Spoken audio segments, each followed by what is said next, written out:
Okay, folks, spent, I don't know, 2 days, 3 days in bed, 3 days in bed, I think. Actually, the first night I spent in bed was pretty rough because I didn't know if I was going to live or die, to be honest with you. Pretty bad shape. So anyway, I'm doing a little better, so we're going to try to get a little bit of work done here and see what happens. As you can see, we got our holes drilled and everything tapped and bolted on. So now I've got still got to drill and tap for the steam in and start trying to get some other stuff together. All right, folks, so I just wanted to show you where I was at on the little marine engine, and got new rods made for the eccentrics. So this is what I've been working on because I hadn't really felt good enough to be crawling up under trucks and being out in the cold. So I've been working on this in the shop, and here was the old rods, and I just made new ones because these were pitted pretty bad. Like I said, I replaced these with stainless, made all that. We've got our cover done also, and looks good, come out good, fits good. Got our valve made, our D-cup valve. It's loose in there, which is what we want, and that way the steam pressure will push against it. Still got to make a gasket. I've got our rod made. We've got everything turning, and got the valve pretty much adjusted. I don't have the timing adjusted. So basically what you got to do, you need to set this up so both of them's pretty much well, going to be the same amount of travel. And then you go and, well, by adjusting these, and then you need to get it where the valve opens and closes to the same amount when you go up and down. Then you go back and adjust these. Now the only thing I haven't really adjusted is this, and this is how you actually get your timing, your lap and your lead, and everything you need to get it to run right in forward and reverse. So I haven't figured out which I'm going to make forward and which I'm going to make reverse yet. I still got some work to do on there was a handle mounted on here. It was pretty crude and rough, rusted and pitted, so I'll probably do a little work on that. This thing would have had probably a copper cover. It's got holes there that went around it, so we'll figure that out. The guy I got this from had made the head. I'll probably just go ahead and use it. I might do a little work on it, maybe put a indentation in it to make it look more like it's more original. And he put a hole in the top, which is good. We'll put a copper valve up there. That way it will we'll be able to get rid of the condensate, of course, or the water, whatever you want to call it. So everything else pretty much done. I did buy another different flywheel for it, smaller and more appropriate for the age. And the one that was on it definitely wasn't the right one for it. It had a brass bushing inside of it. Let me see, piston, rod, the guides for the crosshead, and getting everything together there. So I've got a little ways to go. It probably didn't take as long for this guy to build this thing as what it did for me to rebuild it, but we're getting it. It's slowly coming along. The other engines, we're going to go back through and do another video of showing you everything on them engines and all the parts that were lost, and hopefully, I think they're bulldozed in the ground, honestly, but we're going to try to find them.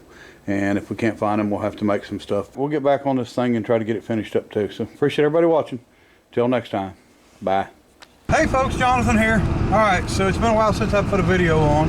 I've actually done quite a few videos. I've got to edit and get time to get on there, but I've been working on that little steam engine, been working on an LS swap, a few other little things, but mostly I've been sick.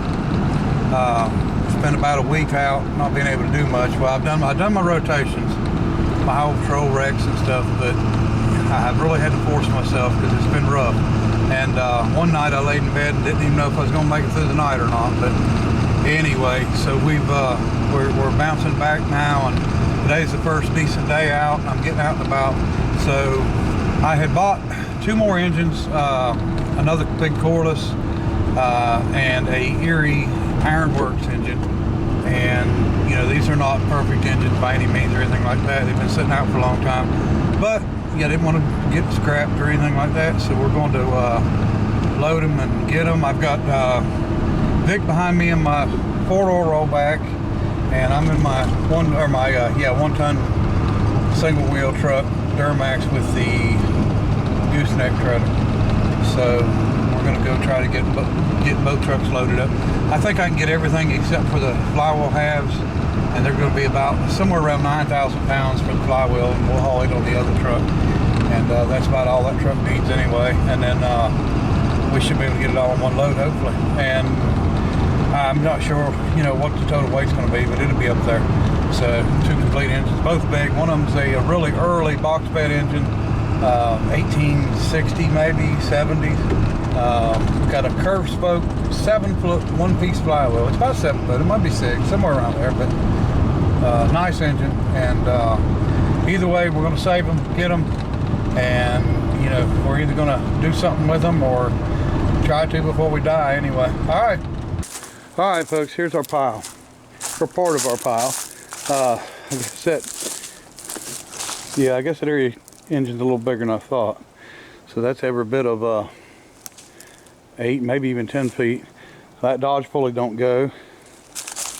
This pulley with the crankshaft does. That's the box bed right there. That's the engine it goes to. Of course, shoved over the side here. So what we're missing is the outboard bearings for both of these engines, that one and this Corliss. So we're going to be looking for them. Here's the cap for the outboard for the Hamilton Corliss engine.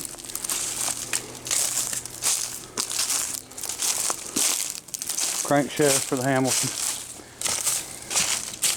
There's line shaft bearings. This is an outboard bearing for something, but it's not for this.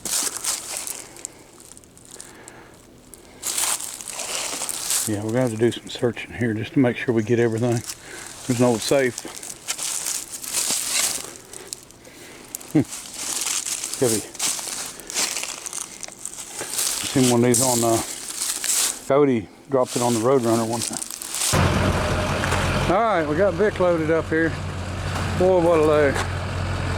Then we got me loaded up. I got big flywheel, which I think is about 7 feet. Both bed and the actual steam chest. And he's got his one crankshaft and flywheel. Alright folks, here we are. This is the Hamilton. This is the Erie. That's a box bed engine, that's early. I really like that one. And of course that is the flywheel for it and crankshaft. Missing the rod bearing and the strap that for the rod bearing. These engines was so poorly kept. It's just absolutely crazy. They I've got a picture of this engine. Both dash pods was laying on top of it, and then one of them's missing. So we looked everywhere for it, and a few other parts missing. It's going to have to be made. I mean, it can be ran without dash pods. Can't be run like it should be ran. But looks like evidently this thing had cracked at one time, the steam chest, and you can see there's plates on it. It's got tie bolts all the way through and bolted at the bottom. So I don't know for sure that this engine would ever be any good, but either way, we're going to work on the Erie, getting it running. So it's a little bit more important. But I'll show you the other flywheel halves for the Hamilton engine. Alright, so this is a pretty good load here because these are about 4,500 pounds a piece. So it's about 9,000 pounds. And I figured the crankshaft, well, the one on the Bates was about the same size and weighed 1,900 pounds. So, you know, here's over 10,000 pounds on this truck. And steam engines are not light. There's nothing light about them. So anyway, been sitting for a long time in the ground. And this is just like the Bates where they cast it and then broke it. So it'll have to be figured out which end goes to where and all that good stuff. But we're going to get her unloaded either way. All right, folks, I think we're finished up here. I'm going to leave this loaded for tonight anyway. And this is 8 foot is what it ended up being. And which is bigger than I thought it was. I thought it was 6 or 7, but there's no cracks anywhere in it. Them curved spoke flywheels, I was always told, now I don't know how much truth to it, but in the early days of casting, they had trouble casting straight spokes, because when it shrank it actually would break the spokes, which totally makes sense, because when you got a circle's not going to shrink as much as the spoke, and I was told that's why they ran them like this. So anyway, really nice flywheel, really nice engine. I'm gonna have to find a block bearing. I'm gonna have to find some the actual end bearing, which is like this one right here, but it goes on the end of the shaft. It's missing, and I'm sure the cylinder is going to be pretty rough on this one.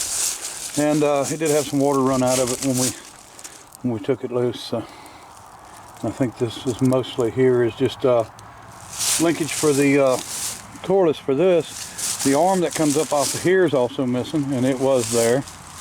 So like I said, I have pictures of this engine from a few years back